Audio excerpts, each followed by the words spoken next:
मेरा नाम समीना है। मैं एक अच्छी फैमिली से ताल्लुक़ रखती थी। मेरे वालिदैन मुझे एक अच्छा काबिल इंसान बनाना चाहते थे। दुनिया के हर माँ बाप की तरह उनकी भी ख्वाहिश थी कि वो मुझे खूब पढ़ाएं लिखाएं। मैं उनकी इकलौती बेटी थी। बचपन से मुझे भी पढ़ने लिखने का बहुत शौक था। मैं अपनी क्लास में अव्वल आती थी और मैं भी पढ़ लिख कर एक काबिल डॉक्टर बनने की ख्वाहिश रखती थी। इसी तरह अच्छे नंबरों से मैंने मैट्रिक का इम्तिहान पास किया, लेकिन मेरी किस्मत में डॉक्टर बनना नहीं लिखा था और कुछ हालात की वजह से मैं डॉक्टरी के लिए ज़्यादा नहीं पढ़ सकी। लेकिन बहरहाल मैं डॉक्टर ना सही, लेकिन मेडिकल की पढ़ाई जारी रखते हुए मैंने इंटर का इम्तिहान पास किया और फिर मेरे पापा ने मुझे नर्सिंग स्कूल में एडमिशन करवा दिया। मैंने खूब मेहनत की और हर साल अच्छे नंबरों से कामयाबी हासिल की। नर्सिंग स्कूल में 3 साल की ट्रेनिंग पूरी होने के बाद एक काबिल नर्स बन गई। मेरी ट्रेनिंग का आखिरी साल मुकम्मल होने को था। मुझे नहीं मालूम था कि मेरी किस्मत मुझे कहाँ, कब और क्यों ले जाएगी। शायद कुछ बिगड़े काम संवारने के लिए खुदा मेरे जरिए कुछ करवाना चाहता था। मैं एक अच्छी और काबिल नर्स की डिग्री के साथ मेडल और स्कॉलरशिप लेकर मैं खुशी खुशी घर लौट रही थी और नई उमंगें मेरे जहन में उमड़ रही थी। मैं अब नर्स होने के नाते इंसानियत की खिदमत करना अपना फर्ज समझती थी। मैं अपने वालिदैन से मिलकर बहुत खुश थी। मेरे मामा पापा भी मेरा मेडल और स्कॉलरशिप देखकर बहुत खुश थे। एक रोज हम तीनों शाम की चाय पीते हुए बातों में मसरूफ थे। पापा ने कहा कि समीना बेटा, आगे क्या सोचा है? तुम्हारी नर्सिंग की ट्रेनिंग तो पूरी हो चुकी है, अब तुम कहाँ जॉब के लिए अप्लाई करना चाहती हो?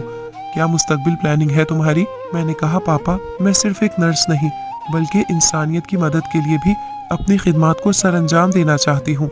मामा मेरी बात सुनकर बहुत खुश हुई और कहने लगी, वाह, मेरी बेटी तो बड़ी समझदार हो गई है और इतनी अच्छी सोच रखती है। मेरे पापा और मामा ने कहा, बेटा हम तुम्हारे साथ हैं, जैसा तुम चाहो। मैंने कहा पापा, मुझे आपसे इस बारे में ही कुछ बात करनी थी। हमारा नर्सिंग स्कूल एनजीओ के साथ काम करता है। हेल्थ केयर डिपार्टमेंट वाले नर्सिंग स्कूल की कुछ अच्छी और काबिल नर्सों को गांव के अस्पताल में भेजना चाह रहे हैं। इस तरह हमें एक अच्छी जॉब का मौका भी फराहम किया जाएगा और काफ़ी तजुर्बात हासिल करने का भी ये सबसे अच्छा मौका है। मैंने यकदम कहा, पापा मामा, मैं इस तरह एनजीओ और हेल्थ केयर डिपार्टमेंट के साथ काम करने का ये मौका नहीं गंवा सकती। मेरी ये ख्वाहिश है कि मैं किसी तरह इंसानियत की खिदमत की फलाह के लिए काम करूं। पापा मामा मेरी बात से राजी थे और खुदा के फजल करम से मैंने अपना काम हेल्थ केयर डिपार्टमेंट के साथ शुरू कर दिया। मुझे और मेरे बैच की 2 और नर्सों को ओकाड़ा गांव के अस्पताल में जॉब के लिए भेजा गया। मैं और मेरी दोनों दोस्तें फरियाल और नादिया भी ओकाड़ा में नर्स हॉस्टल में ठहर गईं। हमारी जॉब काफ़ी अच्छी चल रही थी और साथ साथ हमें काफ़ी तजुर्बा होता जा रहा था। बड़े बड़े डॉक्टरों के साथ काम करने का मौका मिल रहा था।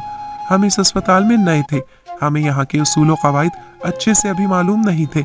मैं चाइल्ड स्पेशलिस्ट डॉक्टर के साथ होती थी, नादिया गायनोकोलॉजिस्ट डॉक्टर के साथ और फरियाल कार्डियोलॉजिस्ट डॉक्टर के साथ। हमें काम करते हुए तकरीबन 1 महीना गुजर चुका था।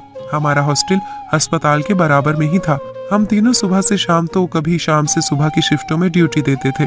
कुछ दिन से मुझे नादिया का रवैया थोड़ा बदला बदला महसूस हो रहा था।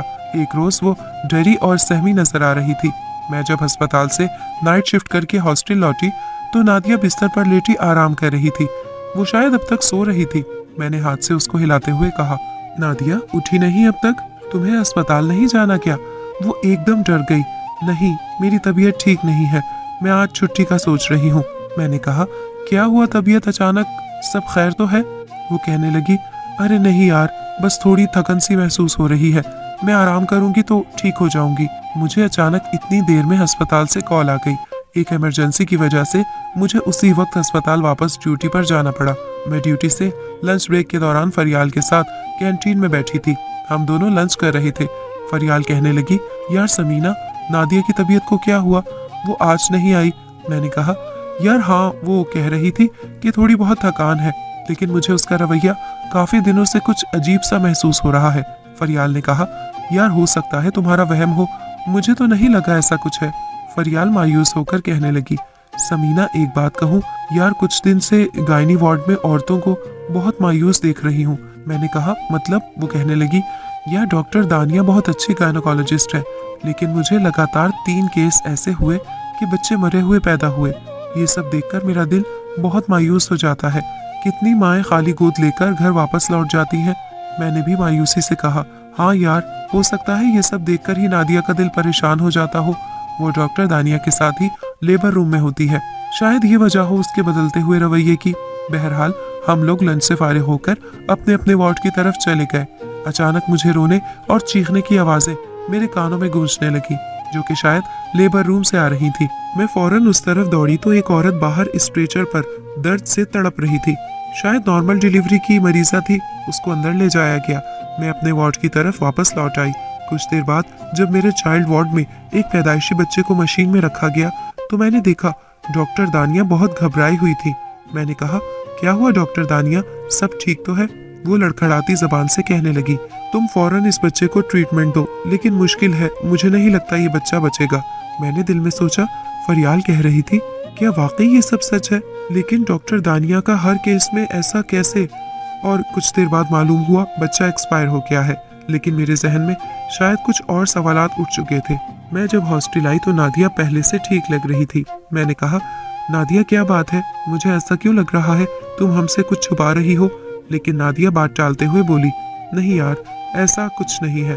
फरियाल कहने लगी, यार समीना, सुबह जो डिलीवरी वाली औरत थी उसका बच्चा तुम्हारे वार्ड में मशीन में लाया गया था, उसका क्या हुआ? मैंने अफसुर्दा होकर कहा, यार वो बच्चा एक्सपायर हो गया। और मैं शक्की नजरों से नादिया की तरफ देखने लगी, लेकिन नादिया बिल्कुल चुपचाप बैठी रही। मेरे जहन में इस बच्चे को लेकर कुछ सवालात थे, लेकिन अपना वहम समझकर मैं खामोश रही। अगले रोज हम तीनों अस्पताल पहुंच गए और अपने अपने वार्ड में ड्यूटी दे रहे थे। मेरा बच्चा वार्ड लेबर रूम के बराबर में ही था। मुझे फिर चीखती चिल्लाती डिलीवरी वाली औरत की आवाज आई। कुछ घंटों बाद नादिया मेरे पास दौड़ती हुई आई और मेरी गोद में बच्ची थमाकर बोली, इसको मशीन में ले जाओ फौरन। लेकिन गोद में बच्ची लेते ही मेरे जहन में फिर सवाल उठने लगे। वो पैदाइशी बच्ची मशीन तक ले जाने से पहले ही एक्सपायर हो गई थी। मैं बहुत हैरत ज़दा हो गई और शक्की नजरों से नादिया की तरफ देखकर बोली, ये केस किस डॉक्टर ने किया था? नादिया कहने लगी, डॉक्टर दानिया। बस वो ये कहकर वहाँ से बच्ची लेकर चली गई। मेरा दिल बहुत खराब था। मैं कैंटीन में बैठी उस बच्ची की सोच में गुम थी। इतनी देर में फरियाल मेरे कंधे पर हाथ रखकर बोली, यार क्या हुआ, खैरियत, तुम कुछ परेशान लग रही हो? मैंने कहा, नहीं यार, बस कुछ नहीं, ऐसे ही। फरियाल और मैं लंच करने लगे। मैंने कहा, यार फरियाल, तुम्हें नहीं लगता आजकल डिलीवरी वाली हर औरत खाली हाथ घर लौट रही है? डॉक्टर दानिया के हर केस में ऐसा हो रहा है, कहीं तो दाल में कुछ काला है। फरियाल कहने लगी, हाँ यार, कह तो तुम ठीक रही हो, लेकिन हो सकता है ये सब एक इत्तेफाक हो। मैंने हैरानगी से उसकी तरफ देखकर कहा, लेकिन फिर वो नादिया का रवैया, वो काफी दिन से डरी डरी सहमी सी रहने लगी है।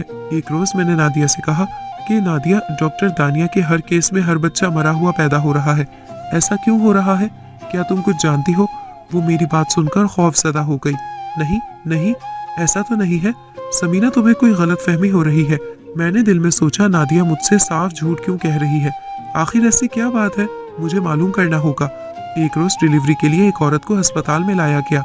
वो दर्द से तड़प रही थी। ये ऑपरेशन का केस था। उसे फौरन ऑपरेशन थिएटर ले जाया गया। कुछ देर बाद उसके शौहर को नादिया ने एक पर्ची दी और कहा, जाकर फौरन आप ये दवाएं ले आए। मैं ये सब छुपकर देख रही थी। उसका शौहर चला गया। मेरे देखते ही देखते सन्नाटा सा हो गया।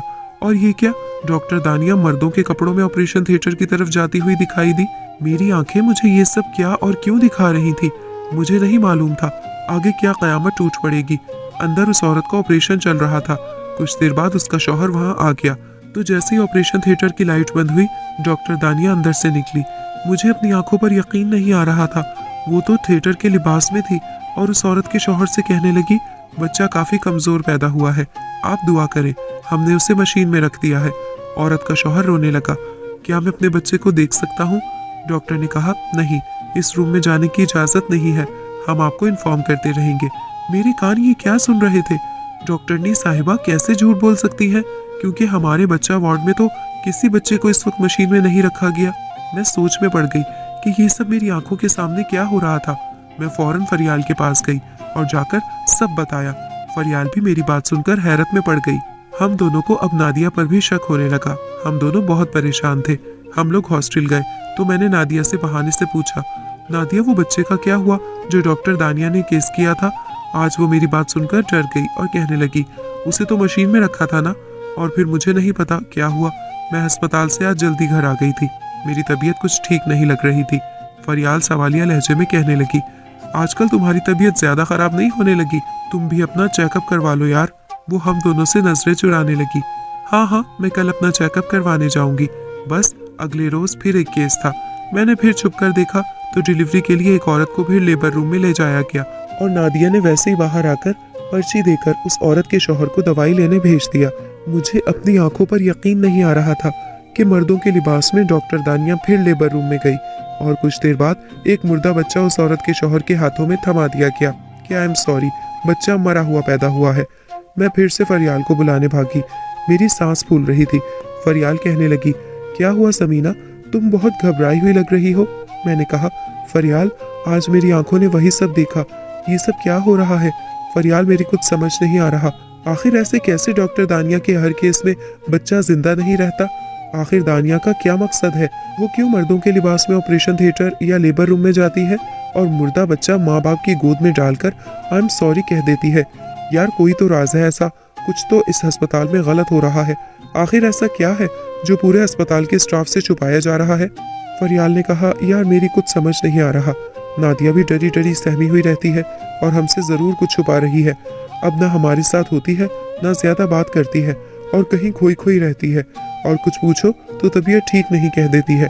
हम दोनों को राज पता करना होगा। इंसानियत की जान बचाना हमारा फर्ज है।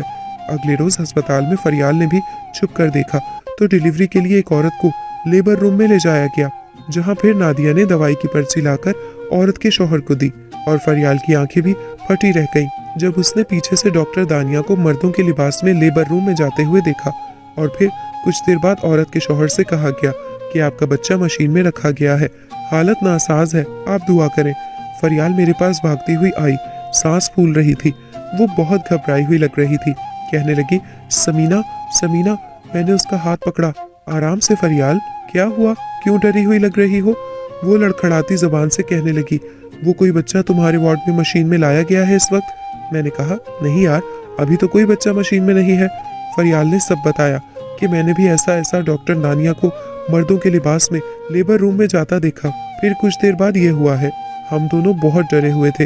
हम दोनों ने हॉस्टल जाकर नादिया से पूछा। वो कहने लगी, हाँ वो बच्चा एक्सपायर हो गया था। बस इतना कहकर वो बहाना करके चली गई। हम दोनों को अब डॉक्टर दानिया के साथ साथ नादिया पर भी शक होने लगा था कि जरूर ये लोग कुछ गलत कर रहे हैं। हम दोनों ने अब इस राज का पता करना था कि कैसे डॉक्टर दानिया मर्दों के लिबास में केस के लिए लेबर रूम में जाती हैं और उनके हाथ से हुए हर केस में बच्चा नहीं बचता। आखिर इसके पीछे ऐसा कौन सा खेल खेला जा रहा है। कितने माँ बाप खाली गोद से अस्पताल से घर जाते हैं। मैं और फरियाल अब इस बात की तह तक पहुंचना चाहते थे और डॉक्टर दानिया और अपनी दोस्त नादिया के इस राज से पर्दा उठाकर बच्चों की जिंदगियों को बचाना चाहते थे।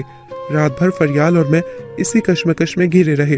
अगली सुबह फरियाल और मैंने डॉक्टर दानिया के लेबर रूम की नर्सों से कुछ पूछताछ की। वो सब हम दोनों के सवालात से डरी हुई और सहमी हुई हो गई और चुपचाप खड़ी रही। मैंने फिर से पूछा, आप लोग हमसे ऐसा क्या छुपा रही हो। एक नर्स पर मेरी नजर पड़ी। वो दूसरी नर्स के कानों में कह रही थी, अगर हम इन्हें सब बता दें तो शायद हमें इस परेशानी से हमेशा के लिए निजात मिल जाए। दूसरी नर्स ने कहा, खबरदार, हम ऐसा हरगिज नहीं करेंगे क्योंकि डॉक्टर दानिया तो। बस इतना कहकर वो लोग हम दोनों के सवालात को टाल मटोल करने लगी और बगैर कोई जवाब दिए वहां से चली गई। एक रोज तो पूरे अस्पताल वालों के सर पर आसमान टूट पड़ा। एक आदमी ने डॉक्टर दानिया के खिलाफ अस्पताल में कंप्लेन की। मेरी बीवी बच्चा बिल्कुल ठीक थे, लेकिन इमरजेंसी में मुझे अपनी वाइफ को यहाँ लाना पड़ा और डॉक्टर दानिया ने कैसे इस केस में मेरे बच्चे को मार दिया। एक पल के लिए मैंने फिर अपने दिल को तसल्ली दी और फरियाल कहने लगी, हो सकता है बच्चे के मरने से इस आदमी को शदीद सदमा लगा है, जब भी वो जज्बात में तोड़ फोड़ कर बैठा है इस अस्पताल में। लेकिन हॉस्टल आने के बाद मैं और फरियाल सोच में गुम थे कि हमारे अस्पताल में ये सब क्या हो रहा है। हम दोनों ने नादिया से फिर कुछ सवालात किए, लेकिन वो भी अपने स्टाफ की बाकी नर्सों की तरह टाल मटोल करने लगी और हमारे सवालात के जवाब दिए बगैर ही सो गई। सुबह होते ही हम ड्यूटी पर चले गए थे। आज मैंने डॉक्टर दानिया को बहुत परेशान देखा और वो छुपकर किसी से फोन पर बात कर रही थी और जैसे वो किसी की जान बचाने की बात कर रही थी। मुझे लगा शायद मेरा वहम है, लेकिन दाल में जरूर कुछ तो काला है। मैंने कैंटीन में फरियाल को सारी कहानी बताई। फरियाल ने कहा, यार मैंने भी 2-3 नर्सों को बात करते सुना है कि डॉक्टर दानिया तो हर डिलीवरी में बच्चे को नहीं बचा रही। क्या वो यहाँ जानकर कर रही हैं? अब तो जैसे पूरे अस्पताल में डॉक्टर दानिया के खिलाफ चर्चे चल रहे थे। वो इतनी तजर्बेकार होने के बावजूद ऐसा कैसे कर रही है। मैंने फरियाल से दबे अल्फाज में कहा, यार हमें नादिया से सच उगलवाने के लिए कुछ तो ऐसा करना होगा ताकि सारा सच हमारी आंखों के सामने हो। हम लोग लंच के बाद अपने वार्ड की तरफ चल दिए। फिर हॉस्टल आकर नादिया से कहा, क्या हुआ, तुम्हारी तबीयत कैसी है और तुमने अस्पताल में अपना चेकअप करवाया? वो कहने लगी, हाँ, वो थोड़ी घबराई हुई थी। उसे शायद ऐसा लग रहा था हम दोनों उससे कुछ पूछना चाह रहे हैं। वो कहने लगी, हाँ मुझे बस कमजोरी है, मैंने मेडिसिन ले ली है, तुम लोग मेरे लिए फिक्रमंद नहीं हो, मैं बिल्कुल ठीक हूँ। वो ये कहकर फौरन अपने बिस्तर में जाकर लेटकर सो गई। आज फिर वो मेरी और फरियाल की बातों को नजरअंदाज कर रही थी। बहरहाल हम दोनों भी काफी थके हुए थे, हम भी सो गए। सुबह होते ही फरियाल कॉल पर बात करते हुए रोने लगी। मैंने पूछा, क्या बात है फरियाल, किसका फोन है, क्यों रो रही हो? नादिया भी यही सवाल करने लगी। फरियाल ने कहा, मेरे भाई का फोन था, मेरी भाभी की हालत बहुत ख़राब है, उनका 9वां महीना पूरा होने को है, वो उम्मीद से है लेकिन थोड़े मसाइल हो रहे हैं। उनका केस कोई डॉक्टरनी नहीं ले रही है और जिस डॉक्टरनी से उनका इलाज चल रहा था वो छुट्टियों पर मुल्क से बाहर चली गई है। अम्मी की भी तबीयत बहुत ख़राब है, वो भी भाभी की देखभाल नहीं कर सकती। मेरी तो कुछ समझ नहीं आ रहा मैं क्या करूं। भाई भाभी की वजह से बहुत परेशान है। मैंने कहा, फरियाल तुम परेशान नहीं हो, डॉक्टर दानिया है ना, वो सब संभाल लेंगी, उनका इतने सालों का तजुर्बा है, वो मुश्किल से मुश्किल केस भी अच्छे से देख लेती हैं। मैंने सवालिया नजरों से नादिया की तरफ देखते हुए कहा, क्यों नादिया, मैं ठीक कह रही हूँ ना? तुम डॉक्टर दानिया से फरियाल की भाभी के बारे में उनके केस की बात करोगी ना? वो घबराई हुई लग रही थी। मेरी बात सुनकर कहने लगी, हाँ, मैं बात करूंगी, बल्कि फरियाल तुम उनको यहाँ बुला लो कल। फरियाल कहने लगी, लेकिन अम्मी वहाँ अकेली होंगी तो मुझे अम्मी के पास घर जाना होगा, उनकी तबीयत खराब है और भाभी को मैं भाई के साथ कल यहाँ बुलवा लेती हूँ, तुम दोनों सब संभाल लेना। मैंने कहा, हाँ फरियाल बिल्कुल ठीक कह रही हो, तुम अपने घर अब बेफिक्र होकर जाओ। सुबह मैं और नादिया अस्पताल पहुंचे और फरियाल कुछ दिनों की छुट्टियों पर अपनी अम्मी के पास पहुंच गई थी। फरियाल के भाई और भाभी अस्पताल आ गए थे। मैंने नादिया को बताया कि फरियाल की भाभी पर्दा करती हैं, इसलिए वो हर वक्त नकाब में रहती हैं और ये बोल नहीं सकती, गूंगी है। नादिया तुम डॉक्टर दानिया से ज़रा बातचीत कर लेना और अच्छे से ज़रा देखभाल कर लेना। नादिया कहने लगी, तुम बेफिक्र रहो। मैं और नादिया डॉक्टर दानिया के पास फरियाल की भाभी को लेकर गए। हमने उनकी सारी फाइल दिखाई और सारी बातचीत की। डॉक्टर दानिया ने इतने अच्छे तरीके से बातचीत की, मुझे और नादिया को सब समझाया। उनकी बातें सुनकर मेरा दिल सुकून में आ गया कि इंशाल्लाह अब सब अच्छा ही होगा। लेकिन मुझे नहीं मालूम था आगे क्या तूफान आने वाला है। उनके मुताबिक फरियाल की भाभी का इलाज शुरू हुआ और उन्होंने फरियाल की भाभी को डिलीवरी की एक तारीख दे दी। लेकिन दूसरी तरफ मेरा दिल बहुत डर रहा था कि पता नहीं उनकी डिलीवरी के टाइम हमें क्या देखने को मिलेगा। मैं इस वक्त यहाँ अकेली हूँ। फरियाल की भी फिक्र हो रही थी। मेरे जहन में हजारों सवालात थे जिनके जवाबात तलाश करने अभी बाकी थे। फरियाल की भाभी की डिलीवरी की तारीख भी आ गई और फरियाल की भाभी स्ट्रेचर पर थी। वो दर्द से तड़प रही थी। इस बार मैं बहुत फिक्रमंद थी।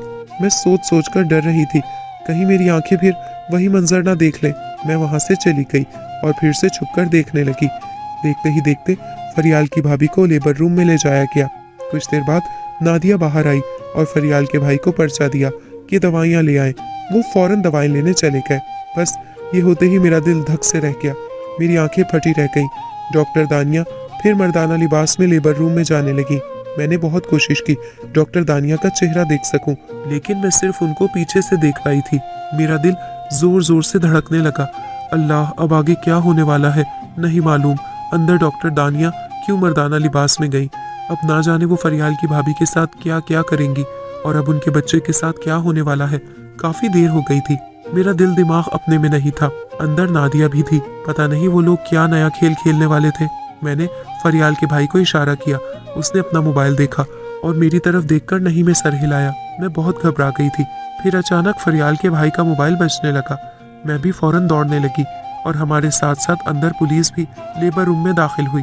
वहाँ का मंजर देखकर मेरे और फरियाल के भाई के होश उड़ गए कि अंदर तो बस कयामत का मंजर था।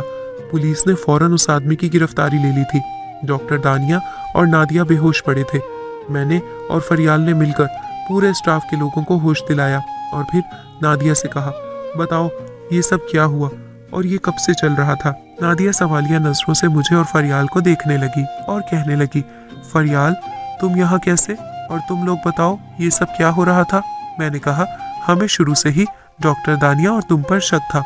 तुम्हें याद है 2 बार डॉक्टर दानिया मेरे पास बच्ची और 1 बार तुम बच्चा लेकर मेरी गोद में रख गए थे कि फौरन इसे मशीन में ले जाओ। लेकिन मुझे ऐसा महसूस हुआ था कि बच्चा तो पहले ही जिंदा नहीं है, तो कैसे इसे मशीन में ले जाऊं। लेकिन मैं जब भी चुप रही, फिर 2-3 बार तुम लोगों ने डिलीवरी के वक्त बच्चों के माँ बाप से कहा आपका बच्चा कमजोर पैदा हुआ है और मशीन में रख दिया गया है, जबकि हमारे वार्ड में इस वक्त कोई बच्चा मशीन में नहीं लाया गया था। और कई बार तुम लोग कहते बच्चा एक्सपायर हो गया है। और सबसे बड़ी बात, फरियाल और मैंने छुपकर आप लोगों पर नजर रखी, तो हम दोनों ने छुपकर देखा डॉक्टर दानिया मर्दाना लिबास में लेबर रूम में जाती और हर मरीज के साथ वही होता, उसके शौहर को बाहर भेज दिया जाता। ये सब क्या माजरा है, ये जानने के लिए फरियाल और मैंने एक प्लानिंग की। फरियाल का भाई पुलिस में है, उसने हमारा साथ दिया, और फरियाल की भाभी, उसकी डिलीवरी, ये सब एक झूठ था। हमने फरियाल को खुद नकाब करवाकर उसकी भाभी बना दिया और फरियाल के घर जाने का नाटक किया। इस तरह आज सारा सच सामने आ गया। लेकिन अब तुम बताओ, ये सब कब से चल रहा है? डॉक्टर दानिया मेरे आगे हाथ जोड़ने लगी और कहने लगी, मेरे बच्चे को बचा लो, वो आदमी उसे जान से मार देगा। मैंने ये सब उसके कहने पर किया है, मुझे माफ कर दो। मैंने उन्हें तसल्ली दी और बिठाया और कहा, आप परेशान ना हो, वो आदमी अब पुलिस के हवाले है, आपका बच्चा भी मिल जाएगा, उसे कुछ नहीं होगा। फरियाल ने कहा, नादिया तुम सब जानती थी, फिर भी तुम चुप रही, हमसे छुपाती रही। नादिया रोने लगी और कहने लगी, मैं पुलिस को बयान देने के लिए राजी हूँ। नादिया ने पुलिस को बयान दिया। फरियाल का भाई नादिया का बयान लेने लगा। नादिया ने कहा, पूरे गायनी का स्टाफ उस आदमी के कब्जे में था, उसने सबको डरा धमका कर रखा था। वो आदमी डॉक्टर दानिया का शौहर है, जिसने तलाक के बाद अपना बच्चा छीनने के लिए उसे अगवा कर लिया था, और डॉक्टर दानिया सच जान चुकी थी। उन्होंने बच्चे को बचाने के लिए उसे पुलिस के हवाले कर दिया था और उस पर अगवा का केस कर दिया, जिसमें उसे 5 साल की कैद की सजा हुई। और सजा पूरी होते ही वो बदले की आग में लौटा और बच्चा फिर से अगवा करके डॉक्टर दानिया को बदनाम करने के लिए उसे कहा, जब भी केस हो तुम मर्दाना लिबास पहनकर अंदर जाना, ताकि कभी कोई मसला हो तो डॉक्टर दानिया पकड़ी जाए। और खुद छुपकर दूसरे रास्ते से अंदर आ जाता था और जानकर जिंदा बच्चों को ले जाता, या तो उन्हें बेच देता था या फिर अगवा करके बाद में उनके माँ बाप से भारी रकम मांगता। और डॉक्टर दानिया मामला रफा दफा करने के लिए उस वक्त बच्चा मरा हुआ है, बच्चा मशीन में, कमजोर, ये वो कहकर अपनी जान छुड़वा लेती थी, ताकि अस्पताल में किसी को शक ना हो, क्योंकि वो ऐसा नहीं करती तो उनका बच्चा वो आदमी जान से मार देता। डॉक्टर दानिया ने भी पुलिस को सारा सच बताया। और उस दिन जैसे फरियाल खुद अपनी भाभी बनकर जैसी लेबर रूम में आई, तो वो आदमी को देखकर हैरान रह गई। और डॉक्टर दानिया मर्दाना लिबास में उसके आगे हाथ जोड़े बैठी थी। वो गुस्से से कहने लगा, करो इसकी डिलीवरी। डॉक्टर दानिया जैसे ही मेरे आगे बढ़ी, मैंने उनका हाथ पकड़कर अपना नकाब हटाया, तो नादिया चीख कर बोली, फरियाल तुम यहाँ क्या कर रही हो? भाग जाओ यहाँ से, नहीं तो तुम भी मारी जाओगी। और वो आदमी गुस्से में आ गया। उसने हम सबको बेहोशी की दवा वाला रुमाल सुंघाकर बेहोश कर दिया। इतनी देर में फरियाल अपने भाई को कॉल कर चुकी थी और बस तुम लोग पुलिस के साथ अंदर आ गए। वो आदमी गिरफ्तार हो चुका था। पुलिस ने उसे खूब मारा पीटा और सारे बच्चों को उनके माँ बाप से मिलवा दिया। जिन पैदाइशी बच्चों को वो बेच चुका था, वो सब पकड़े गए जो इस साजिश में मुलव्विस थे। पुलिस ने इस अस्पताल में भी छापा मारा, जहाँ से वो आदमी मुर्दा पैदाइशी लावारिस बच्चों को लाता था। और पुलिस ने डॉक्टरनी दानिया का बच्चा भी बाजियाब करवा लिया था और उस आदमी को उम्र कैद की सजा कोर्ट दे चुका था। डॉक्टर दानिया ने मेरा और फरियाल का शुक्रिया अदा किया और कहा, तुम दोनों अगर सही वक्त पर उस आदमी को गिरफ्तार नहीं करवाती तो गजब हो जाता। वो न जाने कितने मासूम बच्चों की जानें ले चुका होता। वो मेरे से बदले की आग में मेरा दुश्मन बना बैठा था। लेकिन तुम दोनों ने वाकई एनजीओ में काम करने की हैसियत से इंसानियत के लिए अपनी खिदमत सर अंजाम दी और एक बेहतरीन नर्स होने का पूरा फर्ज निभाया है। पूरे अस्पताल में मेरे और फरियाल की बहादुरी के चर्चे होने लगे। बस किस्मत ने मुझे मौका दिया। मैं अपनी डॉक्टरी का इम्तिहान देने और आगे की पढ़ाई के लिए मामा पापा और हेल्थ केयर एनजीओ की मदद से मुल्क से बाहर चली गई और कुछ सालों बाद एक अच्छी काबिल चाइल्ड स्पेशलिस्ट डॉक्टर बनकर वापस लौटी। खुदा ने मेरी बचपन की ख्वाहिश पूरी कर दी थी। मैंने एनजीओ के साथ काम करते हुए गरीब आवाम के लिए एक मुफ्त अस्पताल की बुनियाद रखी। जो दूसरों की मदद करना अपना फर्ज समझते हैं, अल्लाह उनके लिए सारे रास्ते आसान कर देता है। फिर वो लोग अपनी मंजिल तक जरूर पहुंच जाते हैं।